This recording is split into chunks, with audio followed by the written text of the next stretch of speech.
ആലപ്പുഴയിൽ തന്നെ എയിംസ് സ്ഥാപിക്കണമെന്ന നിലപാട് ആവർത്തിക്കുകയാണ് കേന്ദ്രമന്ത്രി സുരേഷ് ഗോപി. എയിംസ് വിഷയത്തിൽ തനിക്ക് ഒറ്റ നിലപാടാണെന്ന് സുരേഷ് ഗോപി നേരത്തെ തന്നെ വ്യക്തമാക്കിയിരുന്നു. പറയാനുള്ളതെല്ലാം കേന്ദ്രം പറഞ്ഞിട്ടുണ്ടെന്നും 2016 മുതൽ ഇതേ കാര്യം പറയുന്നുവെന്നും സുരേഷ് ഗോപി കൂട്ടിച്ചേർത്തു. അതേസമയം എയിംസ് ആലപ്പുഴയിൽ സ്ഥാപിക്കണമെന്ന് കേന്ദ്രമന്ത്രി സുരേഷ് ഗോപിയുടെ പ്രസ്താവനയെ തള്ളി BJP ആലപ്പുഴ ജില്ലാ നേതൃത്വം രംഗത്തെത്തിയിരുന്നു. സുരേഷ് ഗോപിയുടെ നിലപാടിനെതിരെ BJPയിൽ തർക്കം രൂക്ഷമാകുകയാണ്.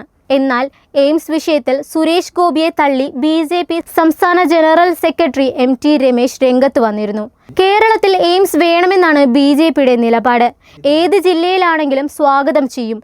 തൃശ്ശൂരിലോ ആലപ്പുഴയിലോ ഇല്ലെങ്കിൽ തമിഴ്നാട്ടിലേക്കോ പോയിക്കോട്ടെ എന്ന സുരേഷ് ഗോപിയുടെ നിലപാടിനോട് യോജിക്കാൻ കഴിയുന്നില്ല.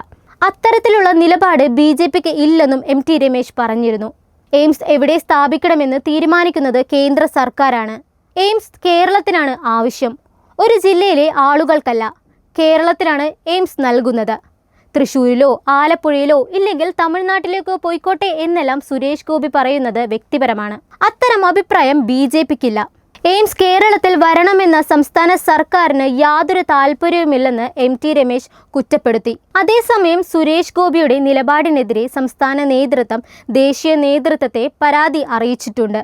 കഴിഞ്ഞ ദിവസം ഡൽഹിയിലെത്തിയ സംസ്ഥാന ജനറൽ സെക്രട്ടറി അനൂപ് ആന്റണിയാണ് ദേശീയ നേതൃത്വത്തിന് പരാതി നൽകിയത്. പരസ്യ നിലപാട് ആവർത്തിക്കുന്ന സുരേഷ് ഗോപിയെ അടക്കി നിർത്താൻ സംസ്ഥാന അധ്യക്ഷൻ രാജീവ് ചന്ദ്രശേഖർ പ്രധാനമന്ത്രിയോട് ആവശ്യപ്പെടുന്നതാണ് വിവരം.